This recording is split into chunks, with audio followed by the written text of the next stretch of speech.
Okay, wiki hii nimejipanga kupresent KCB Bank ambayo nimeweza kuiandaa, ambao kama nilivyoahidi, hii presentation ya KCB Bank itaweza kuwepo in series.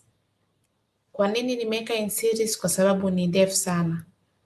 Kwa hiyo kwa session yetu ya kwanza tutaijua KCB ilivyo, unamaanisha story ya KCB, nani wanaimiliki KCB, hali ya uchumi wa Kenya upoje, maana hatuwezi kuongelea benki yoyote bila kuelewa uchumi wa nchi fulani. Kama tunaiongelea NMB Bank, kama tunaongelea CRDB Bank, lazima utambue uchumi wa Tanzania upoje, kwa sababu hivyo vitu vina connect, vinatembea pamoja. Kwa hiyo kama page yangu ya kwanza kama inavyoonyesha in the cover page ambayo inasema getting to know KCB, kuijua KCB, nitaanza story, nitafuata scale ya KCB, nitafuata owners, wamiliki wa KCB, alafu nitafuata the economic weather, meaning the economic environment ya Kenya. Hii ni very friendly, hata ni kwa wale watu ambao hawawezi kuelewa zile lugha za kiuchumi, kidogo nimeweza kusimplify ili kila mtu aweze kuelewa. Nikienda kwenye the next page, page yangu ya kwanza ambayo nimeweza kuelezea nini ambacho kimo ndani ya hii presentation. Ya kwanza ni getting to know East Africa largest bank. KCB ni one among the East Africa largest bank na inashika namba 1 kwa East Africa, kwa lazima tuijue, na ndio share ambayo sasa hivi unaweza kuiona kwenye MTP DSE wameweza kuturahisishia, ndio maana tumeweza kuiongelea. It is a cross listed share, meaning unaiweza kutrade KCB ukiwa hapa Tanzania kwa kutumia Dar es Salaam Stock Exchange DSE kiurahisi. Kwa convenience imeweza kuwekwa kwenye DSE hisa kiganjani. So KCB Group PLC is one of the biggest and oldest bank in Africa. Ni benki ya zamani na ni among the biggest bank in Africa, nayo ipo. It is based in Kenya but also listed on the Dar es Salaam Stock Exchange, which means you are here in Tanzania, upo Tanzania, unaweza kununua shares za KCB. So Watanzania wengi hawajaisikia KCB, kwa hiyo leo unaweza kuwafikia wengi waweze kuisikia hii KCB Bank. Kwa hiyo kwenye hii session itajibu majibu mengi ambayo watu walikuwa wakiuliza, ambayo ni ya beginner questions, sio yale ya numbers za ndani, lakini beginner questions kwa lugha rahisi zaidi, ambao tutatumia current figures ambazo ni real, ambazo hizi figures zimetumia za 2025. Nimezitoa wapi? Kwenye website ya Central Bank of Kenya, na nimetumia pia Bank of Tanzania. Kwa hiyo nimetumia the real values ambazo hata mtu yoyote akitaka kuziona ataenda kwenye page ya Central Bank of Kenya, CBK. Huku tuna Bank of Tanzania, wale wanaita Central Bank of Kenya. Kwa hiyo itakava nini? Itakava what is KCB, imetokea wapi hii KCB na ina ukubwa gani. Ya pili tutakava kuna nani wanamiliki KCB and inapataje hela ili kuendesha biashara zake na kuitwa among the largest bank in Africa. And kwenye hii session tunaona kuwa KCB Bank ipo 99% digitalized, meaning kila kitu, kila transaction na transaction nyingi kwa 99% zinafanyika kwenye mkononi, kwenye ni digitalized, na 0.kitu zinafanyika kwenye branch. So ya 4 tutaona how does the economy weather, nikisema economy weather nasema environment drive a bank's profit and risk. Jinsi gani hii economic environment inaendesha mafaida za mabenki na jinsi gani ina risk kwa mabenki yetu pia. Ya 5 nitaeleza KCB Bank ni namba ngapi kwa Kenya, ni namba ngapi kwa East Africa na ni namba ngapi kwa Afrika kiujumla. Tunaanza na story ya KCB Bank. KCB Bank nimeandika hapo 129 year journey. Nimeandika from a tin shack to a regional group. A tin shack nikimaanisha zile nyumba za mabati, ndio maana ya tin shack. Kwa hiyo imetoka mbali, imetoka ikiwa ndogo na sasa hivi in regionalize ni bank kubwa in Kenya, in East Africa and in Africa. SOR imeanza mwaka 1886 kama National Bank of India, ambayo ilifunguliwa mwanzo Mombasa, Kenya, ambayo ni first ever bank kwa upande wa Kenya, na hii ndo origin ya KCB. Kwa nini wamefungua Mombasa, Kenya? Ilikuwa inasemekana wamefungua sehemu hiyo ili ku capture activities ambazo zilikuwa zinafanyika bandarini, in ports Mombasa. Kwa hiyo waliona kuwa kuna activities nyingi, ndio maana wakafungua hiyo National Bank of India. In 1958 ikamerge, ikaungana na benki inaitwa Grindlays Bank. Kwa hiyo ikaungana National Bank of India, ikaja ikaungana na benki inaitwa Grindlays Bank. In 1970 the government of Kenya wakachukua in control hii KCB Bank. Kwa hiyo serikali ya Kenya walivyochukua ile National Bank of India na Grindlays Bank wakaita KCB Bank. 1988 wakalist sokoni kwenye Nairobi Stock Exchange kwa mara ya kwanza.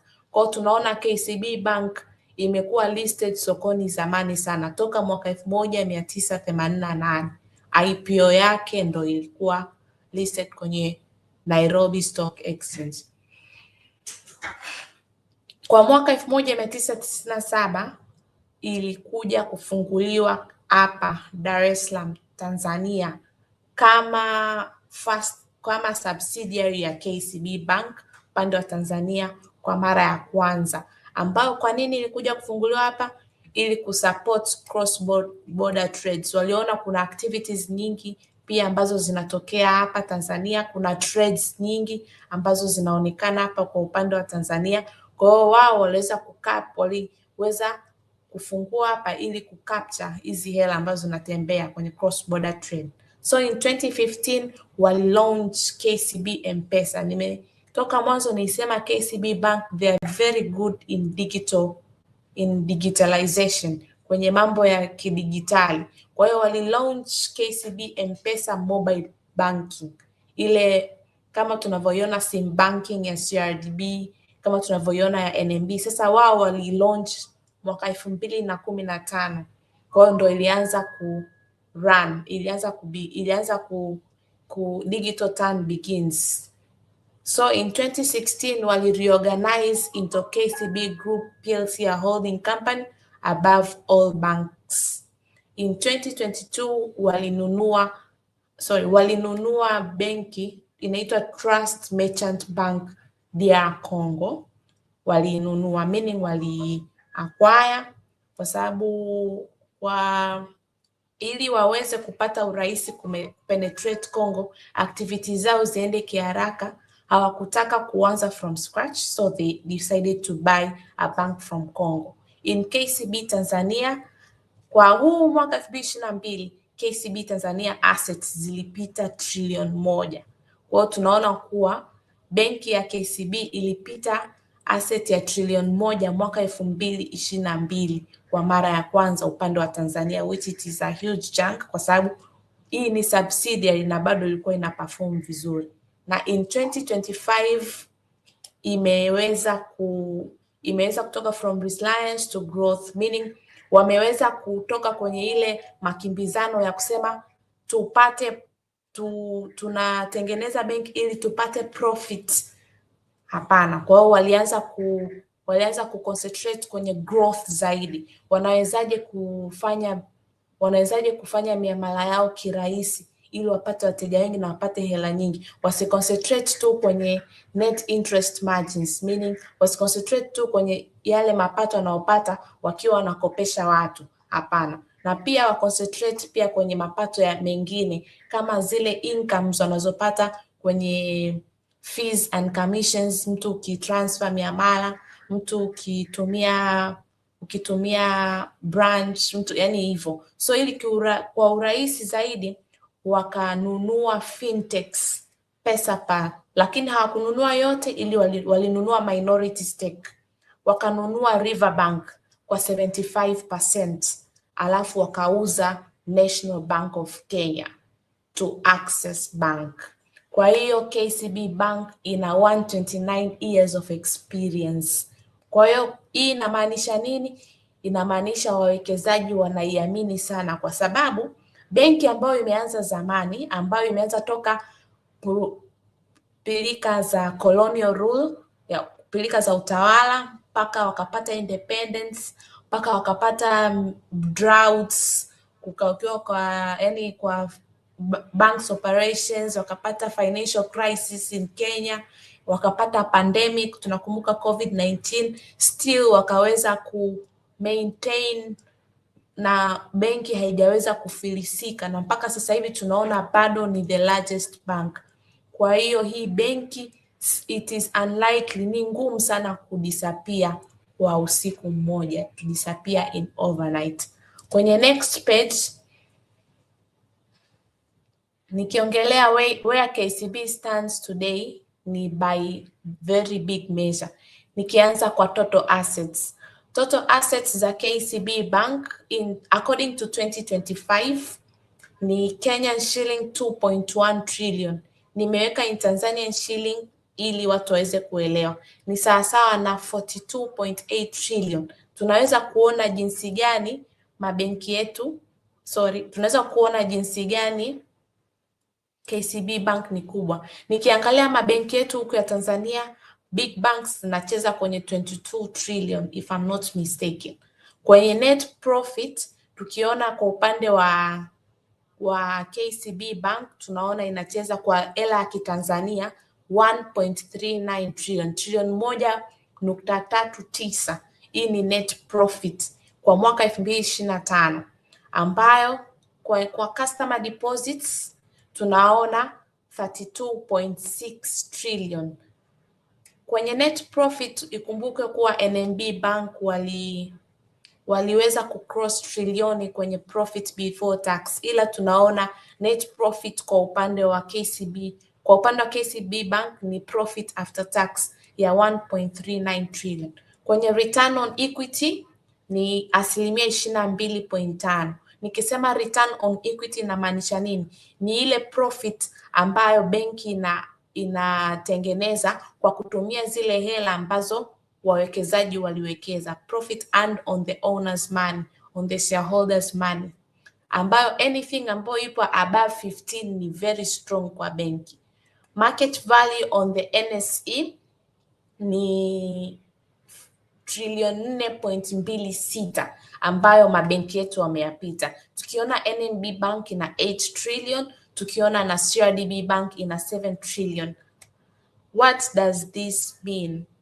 Kwenye hapa tunasema what the whole bank is worth today on the stock market. Kwa nini market value ya KCB Bank ni ndogo kulingana na market value ya tunazoona big banks kwa upande huko? Kwa upande wangu I can comment positively kwa Kenya, kwa sababu kwa Kenya kuna ushindani mkubwa wa makampuni kwenye soko la hisa. Kuna makampuni mengi yanafanya vizuri. Kwa hiyo retailers hawa concentrate au big investors hawa concentrate sana kwenye mabenki, pia yanaenda kwenye makampuni extra. Kuna Equity Bank, kuna Safaricom, kuna other companies that are performing ambazo ni kubwa, ambazo ni shindani kwenye soko la hisa. Ndio maana unaona hata market value ya KCB Bank bado ipo 4.26 trillion. Tukilinganisha na soko letu la Dar es Salaam Stock Exchange, banks ndo zinashambuliwa sana. Kwa hiyo obviously market value itakuwa kubwa than Kenyan stocks. Nikienda kwenye upande wa countries of operation, KCB Bank wana operate kwenye 8 countries: Kenya, Tanzania, Uganda, Rwanda, Burundi, South Sudan, DR Congo, plus Ethiopia wana representative office, kama ambavyo Dubai ina representative kama ambavyo CRDB ina representative office Dubai. So kwenye branch and agent network, hapa ndo ambapo wananifurahisha. KCB Bank ina 250 plus branches, ina ATMs 962, ina agents mawakala 12,000 plus. Na inamaanisha nini? Ni largest physical and agent network in the region. Ina mawakala wengi na it is feasible nchini Afrika, na digital transaction ni 99%. Inamaanisha nini? Almost everything ina happen kwenye simu zetu mkononi na online na sio kwenye branch. Kwa hiyo zile foleni za kwenye branch ni kidogo sana. Tukienda kwenye KCB's position at 3 levels in Kenya, in terms of assets, KCB Bank ni namba 1. Nikimaanisha kuwa KCB Bank is the biggest bank in Kenya, and because it lends so much money to people, business and government linked sector. Kwa nini ni biggest bank in Kenya? Kwa sababu wana wateja wengi, wana a lot of numbers of customers, kiasi kwamba wanakopesha kwa watu wengi sana, na mabiashara mengi, na pia hata serikali ya Kenya. And its performance gives a strong signal about how Kenya economy is doing. KCB Bank inakopesha sana serikali. Kwa hiyo uchumi wa Kenya ukiumba, KCB Bank inayumba. Uchumi wa Kenya ukiwa strong, KCB Bank inakuwa strong. Uchumi ikiwa moderate, lazima ita reflect kwa KCB Bank. Why? Tutakuja kuona huku mbele. In East Africa, by assets ni namba 1, lakini kwa Tier 1 capital ni namba 2. Kwa nini nasema hivi? In asset meaning kwenye balance sheet yake ni namba 1 in East Africa, lakini Tier 1 capital inamaanisha nini? Tier 1 capital namaanisha hizi nikisema Tier 1 capital namaanisha ile core capital ya benki, capital ambayo benki ilipata kutoka kwa shareholders, na capital inaitwa, kuna kitu kinaitwa retained earnings. Retained earnings nikimaanisha kuwa ni kile kiasi ambacho, kwa mfano benki ikipata profit inatoa gawio, ile hela inayobaki ambayo hawakurudisha kwa shareholders wao wanairudisha kwenye biashara, hiyo ndio retained earnings. Kwa hiyo kwenye upande wa Tier 1 capital, kwenye core capital ya benki ni namba 2. Ya kwanza kwenye East Africa ni Equity Bank. Kwa hiyo by asset Kenya ni namba 1, na kwa kutumia ile core capital ni namba 2. Nikisema narudia, nikisema Tier 1 capital namaanisha banks owns money, ambayo ina uwezo wa kuabsorb loss na inaweza ikaprotect deposit kama kuna mambo yasipoenda sawa.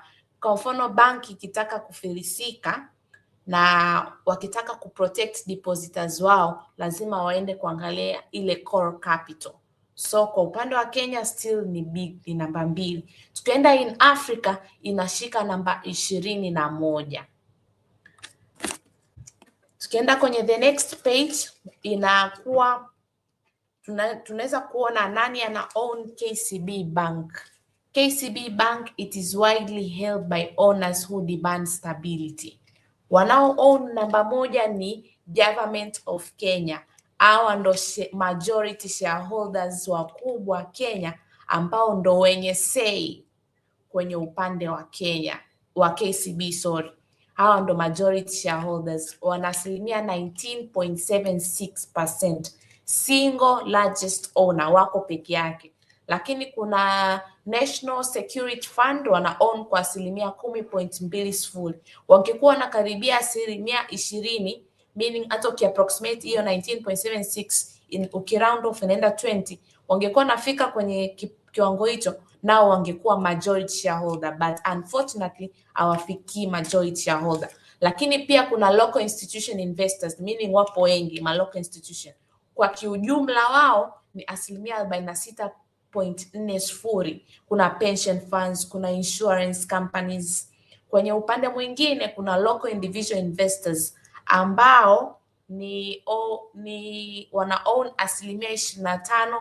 8.26. Ni wapo wengi tu, over wananchi 185,765. Hii ni kulingana na ripoti ya Central Bank of Kenya at 2025. Tukienda kwenye foreign investors ni Norway Incorporation, Norway Fund, BlackRock wana own 8.59%. Kwa hiyo hapa tunaona majority shareholder ni mmoja, ndiyo maana tunaona kuwa free float ya KCB Bank ambao ni technical free float. Nikisema free float ni zile shares ambazo zipo sokoni zinalandalanda, liquidity. Kwa hiyo ni free float yake ni 80%, ni kubwa, meaning that it is widely, zinakuwa widely trade, liquidity yake ni kubwa, anytime you can access them depending on unataka kuinunua kwa shingapi na sellers wanauza kwa shingapi. Kwa hapa namalizia kusema with the government and the national pension funds among the biggest owners, KCB is under constant pressure to be well run and pay reliable. Serikali ndo imeshikilia KCB Bank na pia wanawekezaji ambao ni very strategic, kwa hiyo lazima wanufaishe. Kwa hiyo dividend ni uhakika, and the free float, the shares that trade freely, shares ambazo zina trade freely, ukiwatoa wale majority shareholder ambao hawauzi, ni 80%. Tukienda kwenye page nyingine, unaweza kaona kwenye hiyo page widely owners ipo kwenye hiyo cycle, ndio nilikuwa naelezea. Tukienda kwenye the next page, what KCB actually does a full financial service group. Kwa KCB inafanya kitu gani? Nitaenda haraka kwenye hizi kipande. Ni kawaida benki hii benki ina operate kwenye market 8. Hiyo ndo kazi ya kwanza ambayo inafanya, kama nilivyotaja, Kenya ambao ndo headquarters, tunaenda kwenye Tanzania, tunaenda Uganda. Labda pia naomba ni kuinterrupt Linda kidogo, sijui kama una taarifa, lakini nadhani Mr. Fortius anaweza asiungane na sisi. Kwa hiyo take your time, usiende kwa kasi sana. Go na mwendo wa tu mzuri ili uweze kudeliver vile ambavyo ulikuwa umepanga kudeliver. You have all the time. Yeah, kwa presentation ikiisha, kama muda utakuwa umebakia, tutaenda kwenye maswali. Muda ukiwa umeisha kabisa, our first priority ni kuweza kusikia kutoka kwako. Okay, thank you so much. Okay, kwenye upande wa what actually KCB Bank inafanya nini, kama nilivyosema ipo kwenye market 8. Ya pili, inafanya kazi kawaida, yani kazi kubwa ya benki inachofanya kutoa mikopo na kufinance other services. Inatoa home loans, mikopo ya nyumba, inatoa other types of loans, ina asset and trade finance for business of every size. Ya tatu, inafanya insurance, investing and advice.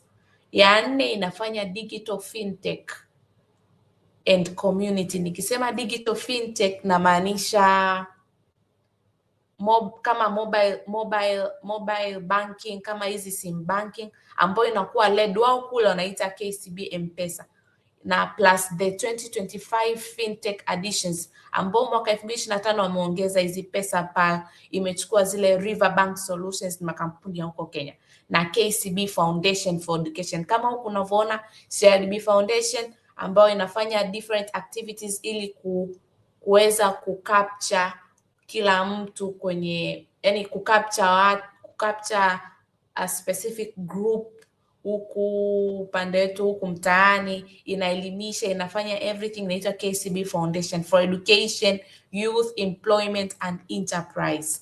In short, KCB earns from lending. In short, KCB inapata wapi mapato mpaka inaitwa kuwa largest bank in East Africa, largest bank in Kenya, largest bank among the largest bank in Africa. KCB ina earn from lending, inapata faida kutoka kwa kutoa mikopo, inapata faida kutoka kwenye fees, wakiwa nakata fees, inapata faida pia kwa ongezeko la digital finance. Sasa hivi kila kitu ni kidigitali. Kwa hiyo ukiweza ku accommodate biashara yako ya kibenki ikawa kidigitali, it is very promising business kwa upande wao, though it is risky kwa sababu hakuna kitu ambacho hakina risk, lakini high risk high returns across 8 countries. That spread of income and geography is what makes a large bank resilient. Kwa hiyo hii spread mpaka walipoenda kwa nchi 8 si mchezo, ndio maana tunaiona inakuwa among the largest bank in Africa. The 3 engines of income. 3 vitu vitatu ambavyo vinaleta mapato kwenye benki. Ya kwanza kama kawaida, net interest income. Net interest income ni nini? Ni zile charges ambazo wakopaji wanapewa, ambao ni more than wanaipataje hii net interest income? Inamaanisha borrowers wanalipa zaidi kuliko hata benki inavyolipa savers wao. Mfano nitaweka hapo chini. Kuna kitu kinaitwa fees and commissions, ni charges for transaction. Ukitoa hela unakatwa fees. Unakuta kuna monthly fees, kuna payment cards, ukitaka card utalipia, kuna trade finance, kuna insurance and other advices, kwa sababu KCB Bank is also in a part ya investment bank. Kwa hiyo anafanya a lot of corporate advices. Kuna upande wa trading and other income. Trading namaanisha gains from foreign exchange. Hapa ndo tunaona kwenye FX wakiwa na deal na government bonds, wakiwa wanauza hizi government bonds, kwa sababu benki ina hold government bonds. Kwa hiyo wakitaka kuziuza wanapata some income, ndio inaitwa trading income. Kwa hiyo a simple example ili mtu aweze kuelewa what net interest income is. Kwa mfano KCB ikiwa kwa sababu mtu akiwa ana save 100,000 Kenyan shillings, benki ikideposit hiyo 100,000 shillings, benki itampa 8% kwa mwaka, ambao ni sawa sana Kenyan shilling 8,000. At the same time, benki ikichukua ile hela alo deposit akaikopesha kwa trader, labda kwa muuza madini, ili akafanya hizo activities zake huko, labda Geita Gold, akikopesha ile Kenyan shilling 100,000 kwa rate ya 15%, inamaanisha yeye atapokea 15,000 additional 15,000 Kenyan shilling, meaning atapokea ile 100,000 kujumlisha na ile 15. Ile gap ya 15,000 ukitoa 8,000, hiyo ndo income, inaitwa net interest income, Kenyan shilling 7,000. Kwa hiyo inamaanisha bank ita earn interest income ya shilingi 7,000. Sasa what if yule muuza madini akashindwa kuilipa hii 100,000? Inamaanisha benki itapoteza ile 7,000 na benki itapoteza 100,000 yenyewe. Ndio maana tunaona mabenki yakishindwa, uchumi ikiwa mgumu, watu wakashindwa kulipa mikopo, mabenki yanapata hasara, and that's the only place unakuta benki inakuwa na NPL kubwa. So tukienda kwenye digital banking, hopefully siendi haraka. Okay. Tukienda kwenye digital banking, so swali la 3, hawa wanafanyaje mpaka wanapata 99% of their transaction? Walianza muda mrefu, wamekuwa with goals na wana strategies zao ambazo zimewafikisha mahali hapa. For KCB, almost all transactions by number now happen outside branches. Zipo outside branches, mobile, internet, wakala, merchant or POS. Hizi ndo zile mashine, mfano nikienda Shoppers, nikitaka kuswipe na kadi yangu ya CRDB, nikitaka kuswipe na kadi yangu ya NMB, ile mashine ambayo mtu wa Shoppers ananipa, hiyo ndo POS. So pia kwenye ATM and mobile lending channels, branches still matter for advice. Yani branches kule wao ni kwa ajili ya kuadvise. Ukiwa na shida unaenda, just ukiwa kadi yako haifanyi kazi, I don't think so kama kwenye upande wao kwa kwenye simu inashindwa kufanya hivyo, lakini kuna a lot of advices mtu akitaka au akipata changamoto hususan ndo anaenda kwenye branch. Kuna relationship management, kuna zile transactions, big transactions mpaka uende benki, but they are no longer the main transaction channel, bado sio main transaction channel. Kwa hiyo tunaweza kuona hapa 99% of all 2025 transactions were digital, but ambao ni non-branch, they are not done in branches. Na total transactions KCB processed in 2025 ni million more, it's 1594.3 million, meaning more than 1 billion transactions. Yes, bilioni 1.5. Na hizi nyingine others ni 1386 million ndo zile ambazo zilikuwa kwa mobile, 9.7 million ndo zilikuwa kwa branch. Narudia tena, 1,594.3 zilikuwa kwa ni total transaction, ambazo zilifanyika mobile ni 1386 million, na ambazo only kwenye branch ni 9.7 million. The non-branch channel, sorry kama nikosea kusoma kwa hapa, in main conclusion, zile ambazo tunaziona in numbers ambazo zipo kwenye mobile ni kubwa sana kuliko zile ambazo zinaenda kwenye branch. Nikienda next page, inaonyesha in summary in terms of calculation tumepataje hiyo 99.9. Tumecalculate kama mnavyoona, digital share tumechukua zile transaction ambazo ni za digital tukagawanya kwa total transactions tukapata 99%, na 0.6 tena less than 1% ndo zipo wapi? Kwa branch teller. In plain terms, out of inamaanisha nini? Kati ya transactions 1000 only 6 transactions 6 tu ndo zinafanyika branch, the rest 994 zinafanyika kwenye mobile. Tukienda kwenye the big idea, a bank is geared by bet on its economy. Yani benki inashikiliwa na uchumi wa nchi. Nikimaanisha nini? A bank does not make, benki haitengenezi magari wala hailimi, lakini raw materials ya benki ni deposit, sisi kwenda kuweka hela kwenye benki, and product yake anachotoa ni mikopo. So both deposit and loan, sisi tunaweka hela, wao wanatupa hela. Kwa hiyo hizo simply ni money, and money belongs to the economy. Kwa hiyo better still, a bank lends out far more than it owns. Lazima benki ikopeshe sana kuliko kile ambacho anacho, meaning that benki haitumii ile capital yake, kwa sababu unakuta benki ilianza kwa capital ndogo, lakini tunaona benki inakopesha sana. Kwa nini? Benki ni leveraged business. It may control 7 or 8 shillings of loan, inaweza kucontrol shilingi 8 ya mikopo and other asset, lakini the rest zinakuwa funded by depositors. Kwa hiyo benki inakuwa leveraged.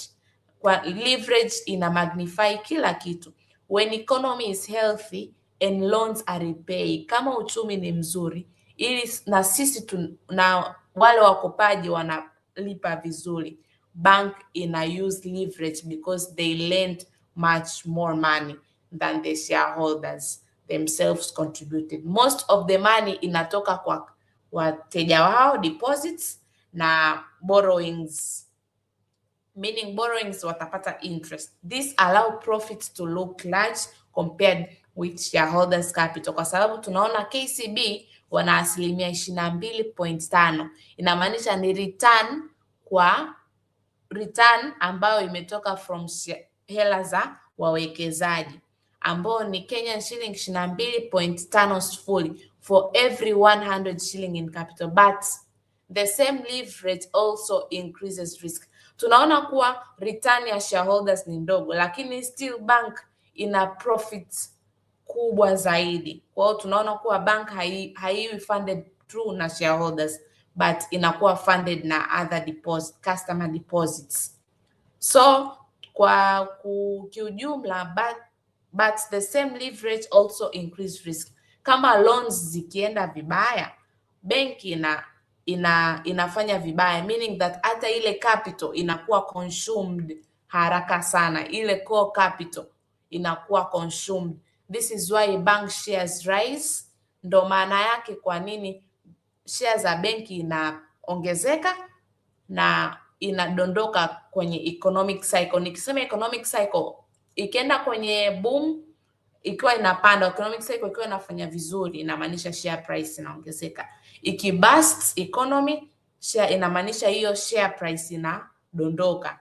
Ni kwa sababu benki job yake, yani benki kazi yake kubwa ni ku deal na hela, mzunguko wa hela. Kwa hiyo ndo maana bank analysts lazima waangalie uchumi wa nchi unaendeleaje.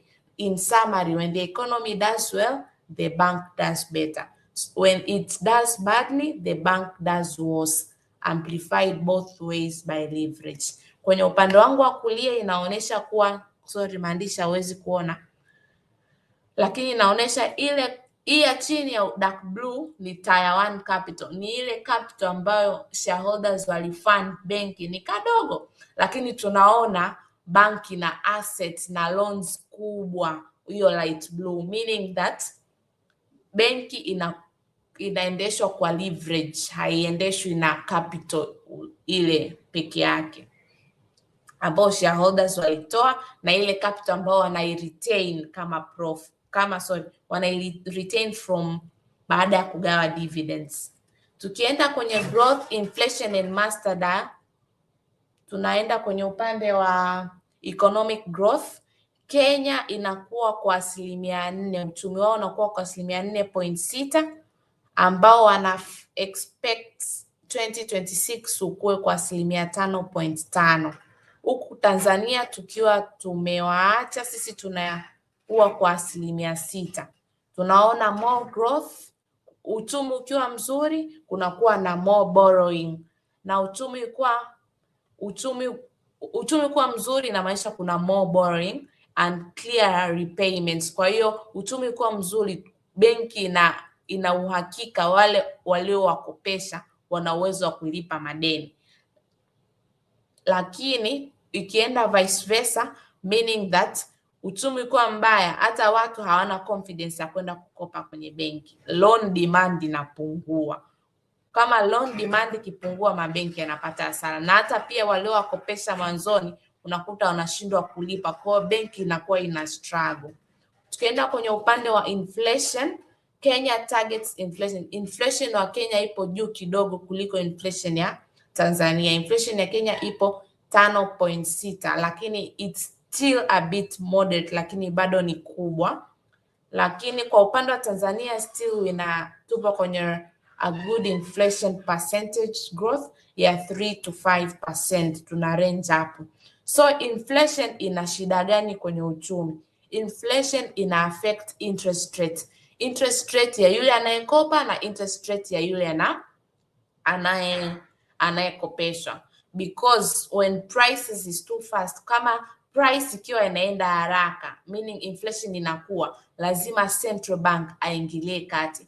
Central bank atafanya nini? Ataongeza interest rate. Kwa nini aongeze interest rate? Ili apunguze spendings, ili discourage watu kwenda kukopa benki ili waende kununua magari, discourage watu waende kukopa benki ili waende kununua jiwago notetwa, discourage watu ili kwenda kufanya a lot of consumptions huko mtaani. Kwa hiyo lazima benki react. Kwa hiyo ikiongeza interest rate inapunguza spending na inapunguza watu kukopa. Lakini inflation ikiwa moderate, central bank ana uwezo wa kupunguza ile rate. Inamaanisha akipunguza ile rate ana encourage watu wakope sana. Aki-encourage watu wakope sana, ndo kidogo kunakuwa na comfort zone kwa mabenki, ndo inakuwa ina perform vizuri. That is why Central Bank of Kenya ime uwezo wa kukata zile interest rate, kwa sababu na pia inflation rate yao imepungua. Interest rates nimeielezea kwa upande wa huko, the central bank rate imepungua. Ilikuwa double digit, ilikuwa 13. Sasa hivi tunaona kwa upande wa Kenya Central Bank rate imepungua, sasa hivi ni 8.75. 8.75 inamaanisha ina encourage watu kukopa. Kwa hiyo demand ya loan ni kubwa, wale borrowers wanaweza kulipa haraka haraka, na ina rise value of bonds. Kumbuka mabenki yana hold bond, kwa zile bonds walizo hold zinakuwa na value kubwa. Tukienda kwenye the next page, tunaenda kwenye economic weather environment. Sasa hii chart inaelezea, the chart says that when banks have liquidity they mainly put here. Kwa hiyo mabenki yanaweka huku ikiwa na liquidity kubwa. Sasa hii nimechukua kwenye report ya Central Bank of Kenya. Mabenki hususan mwaka 2025 Kenya yameweka hela hapa, yameweka kwenye private sector, meaning hapa sasa ndo mikopo kwa wafanyabiashara na mikopo kwa households, ambao households ili kusupport their living standards. Kwa hiyo private sector ni 27% tu. Tukienda kwa hela kwenye interbank lending, nikisema interbank lending ni ile hela ya kukopeshana bank kwa bank, kwa 23%. Nikienda kwenye treasury bonds 19%, treasury bills 14%, wamepack hela kwa central bank 11%, zinaitwa repos, na cash holdings 4%, na others 1%. Nikienda kwa hapa chini inasema hivi, 33% zote zimeenda kwenye government securities, meaning kwenye bonds na kwenye treasury bills, ambayo inakuwa more than 27% zimekuwa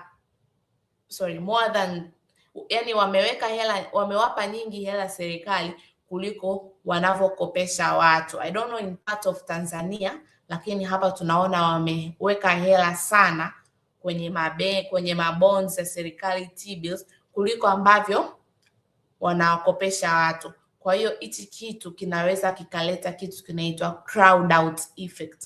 What does crowd out mean? Nimeelezea hapo. Serikali inakopa sana kwenye mabenki, kwa hiyo mabenki instead wameprefer sana kuwakopesha serikali, which is good kwa sababu it is safe kumkopesha serikali instead ya kwenda kukopesha mabiashara ili uchumi uendelee vizuri. Kwa hiyo hapa kidogo kwa hii, but for the economy it is not good, lakini kwa serikali kwa benki it is good kwa sababu watapata income kubwa, lakini hawagusi the real economy. It can be a very big problem kwa wafanyabiashara, na kwa sababu wanapokea mikopo kidogo. Kwa hiyo tukienda upande wa kulia, private sector credit kwa upande wa Kenya ni kwa 7.1%, ambayo imetoka 5.9, kidogo wameongeza kidogo, lakini tunaona Tanzania private credit growth ni 20%, ndio maana tunaona too much liquidity ipo mtaani. So kwenye upande wa exchange rate reserves, Kenyan shilling it is very stable, inamaanisha kuwa haiwezi kupoteza thamani yake kwa haraka. Ndo ni nzuri kwa mtu anatakiwa kuangalia hichi kitu, kwa mtu anaye trade kwa hela ya Tanzania kama anataka kutrade KCB Bank. Kenya also has enough foreign currency kwa sababu ina foreign currency nyingi, ina about 14.2 billion US dollars, ambayo hii inawasaidia. Kwa nini? Inawasaidia imports such as fuel. Kama Kenyan shilling ni stable, kwa hiyo imports inakuwa cheap. Kama ikiwa kama ikiwa sio stable, inamaanisha imports, hata wafanyabiashara wana import kwa hela kubwa. Kwa hiyo in addition Kenyans living abroad, na pia remittance, meaning that wale ambao wapo abroad Kenya wanaleta hela nyingi huku kwa Kenya, meaning that ni kwa 5.05 billion kwa mwaka US dollars, meaning kuna hela nyingi za kigeni zinaingia Kenya, ambao and much of this money enters, na hela nyingi zinapitia banking system kama deposits. Unaweza kukuta wanatumia familia yao ili waendeshe activities zao. Unaweza kukuta mtu anamtumia rafiki yake, so ndo hivyo. Kwa deposits and liquidity, hasa kwenye sector deposit naongelea banking industry nzima, kuna Kenyan shilling 6.5 trillion. Tukienda kwenye liquidity ratio kwa banking industry nzima ni 61.8 against 20 minimum requirement. Ninamaanisha nini? Kwa upande hapa nikisema liquidity ratio kwa formula yake ni liquid asset over total deposit. Liquidity ratio inaonyesha jinsi how much easily available money ambazo zipo kwenye benki have compared to hizo deposits, kwa sababu deposits zitaenda kukopeshwa. Kwa hiyo mabenki yanakuwa na zile asset ambazo ni liquid. Wakitaka kuchukua, wakitaka hela haraka cash very easily, yataenda kuuza zile liquid asset kama treasury bills, kama cash, kama short term bonds, zile bonds za miaka miwili. Yes, hizo ndo liquid asset. Kwa hiyo kuna liquidity ratio ya 61.8. Huku Tanzania kuna liquidity ratio ya 27.4. Huku ilishuka kutoka 28.6. Kwa nini liquidity ratio lakini still ipo above ile minimum benchmark? Kwa nini kwa Tanzania ipo kidogo compared to Kenya? Kwa sababu upande wa Tanzania mabenki yanakopesha sana, upande wa Kenya mabenki yanaweka sana hela kwenye short term government securities ambayo inatengeneza too much liquid assets. Tukienda kwenye asset quality, kuna bad loans. Kwenye upande wa Kenya sekta yao kidogo NPLs ni kubwa compared to Tanzania. I can't judge NPLs kuwa kubwa kwa upande wa Kenya ni mbaya, but I'm taking it as positive, na wanajitahidi kuishusha, and their target this year 2026 NPL yao kufika 12%.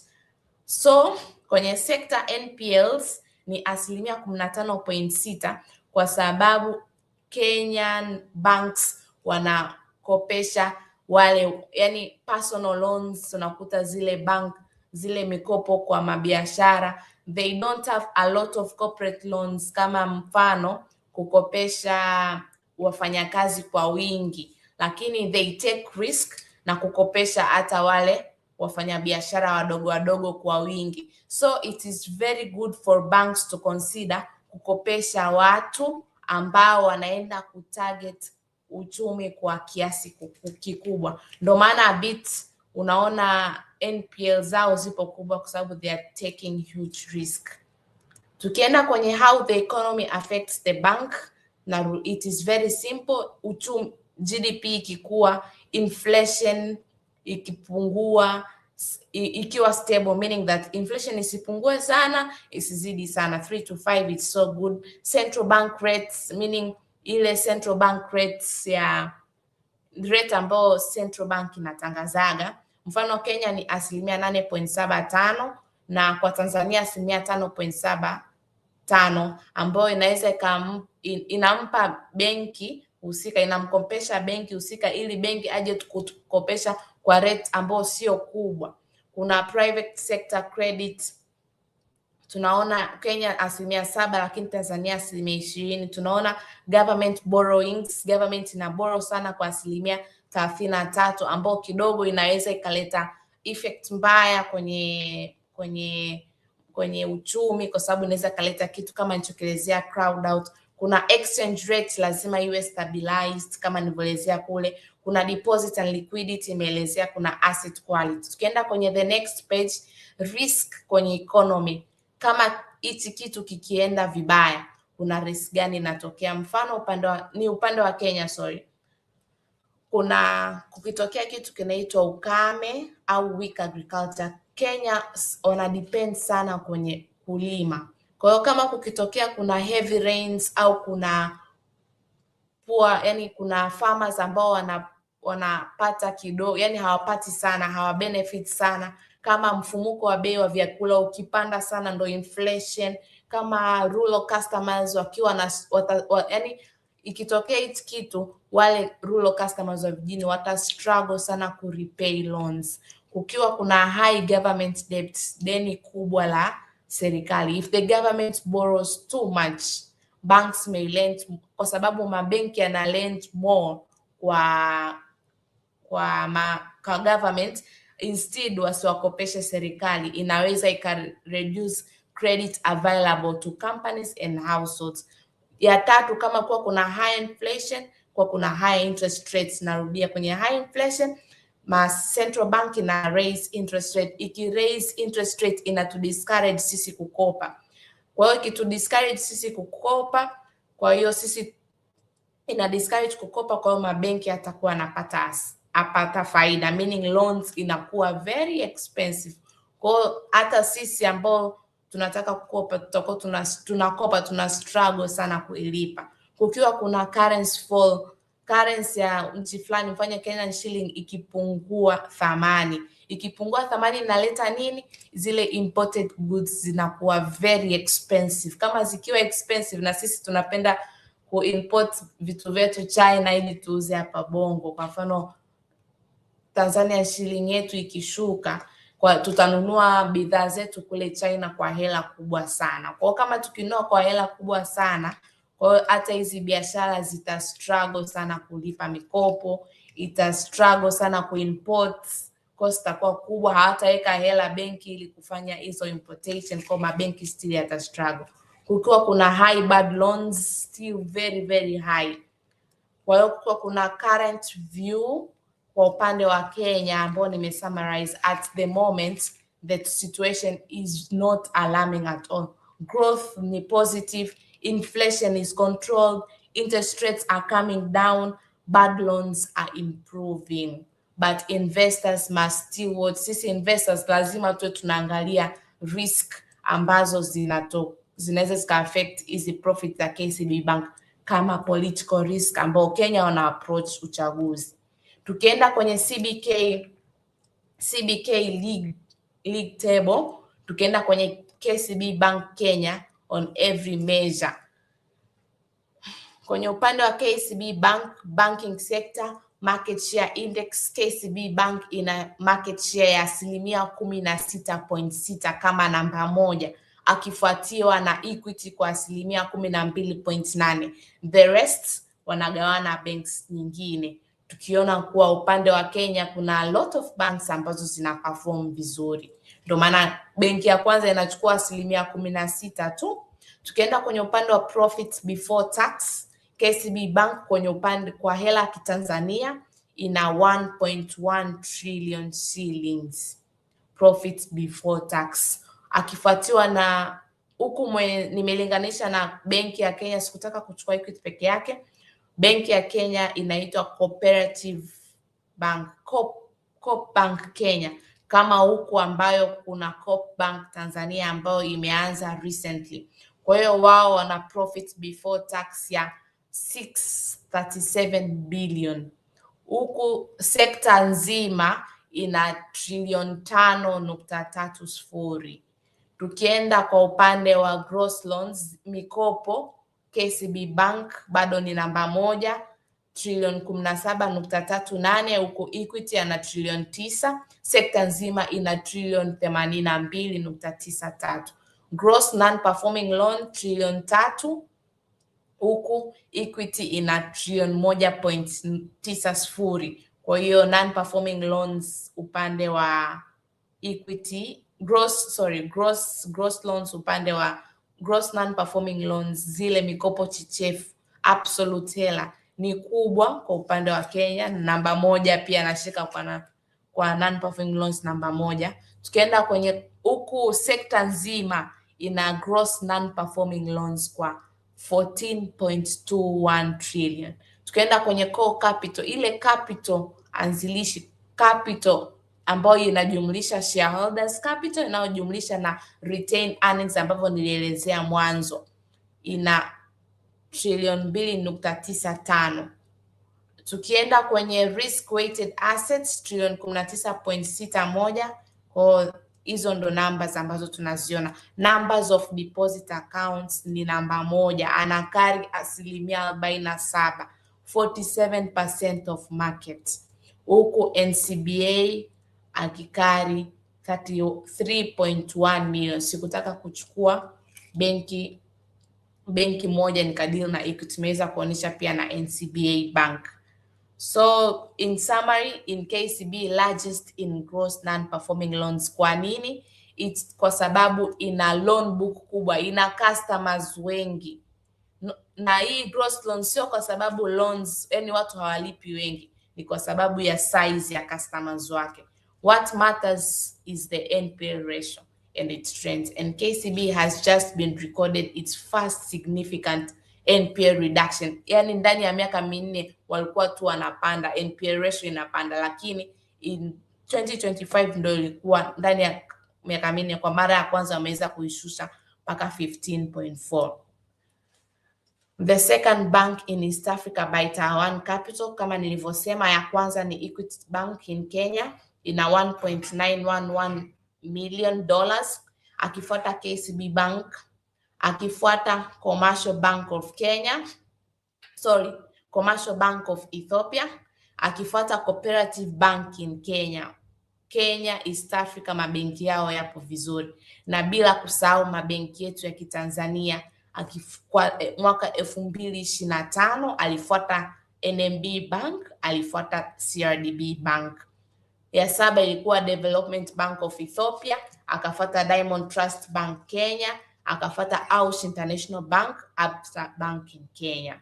Kwa hiyo Kenya hapa kuna 1, 2, 3, 4, 5 mabenki matano top 10 East Africa ni yametoka Kenya, huku mawili yakitoka Tanzania. So banks have to pull up ili na sisi tu tunatoa mabenki matano from Tanzania. So kwa next page, top 100 African banks up 4 places to namba 21. Kwenye top 100 African banks KCB inashika namba 21, huku kwa mwaka 2024 alishika nafasi ya 25, ameimprove, huku ule Cooperative Bank of Kenya alikuwa namba 46, akaimprove akawa namba 33. I think Cooperative Bank of Tanzania should learn more from Cooperative Bank of Kenya in terms of operations and how are they growing ili nao kufika top 50 in Africa. Kuna Equity Bank in Kenya, wametoka 23, wameshika nafasi ya 18 in 2025. Kwa hiyo nini tunakiona kwenye hii list? Mabenki 9 yana seat ya Kenya yapo kwenye top 100 ikiwa led na Equity na KCB, lakini mabenki mawili in Tanzania yapo in top 100 ambazo zinajulikana ni NMB na CRDB. Key takeaways from this session. Nini ambacho tumejifunza kwenye hii session yetu ya kwanza? KCB Bank ina experience ya 129 years. Tumejifunza ni the largest bank in East Africa. Ikiwa ina Kenyan shilling 2.1 trillion of its asset, in a large balance sheet in Kenya. Tukienda namba 3, it is widely owned by Kenyan government and the national pension funds shareholders, with about 80% freely traded. It earns from lending activities zake. Ili wanapataje hela tumejifunza pia uchumi kwa Kenya kwa in brief kulinganisha na Tanzania in supportive phase. Tumeenda kuona pia rankings za mabenki ya Kenya in Africa, huku tukiconcentrate KCB, Equity na Cooperative Bank in Kenya. So last coming up session 2 tutakwenda kuangalia tutaenda kuangalia the numbers, how bank wanawezaje kuturn zile deposit kuwa profit. Kwa hiyo in terms of it tutaangalia the financial statements za KCB Bank. KCB Bank is a good bank or simply a big one. Kwa hiyo we'll put KCB on the table and check its health together and start working towards reading its real financial statements. What did we learn? Apart ambao haikuwepo kwenye hii session, kila mtu anaweza kaelewa. It is something ambao nawaachia pia nyie one mindstream to think about. Until then, the very same KCB share trades at one price in Nairobi and different price in Dar es Salaam Stock Exchange. The same KCB share hii tunayotrade Dar es Salaam ina trade kwa price tofauti Kenya. Kwa hiyo hicho, yule ambaye ataelewa atakuwa anajua investing. So thank you.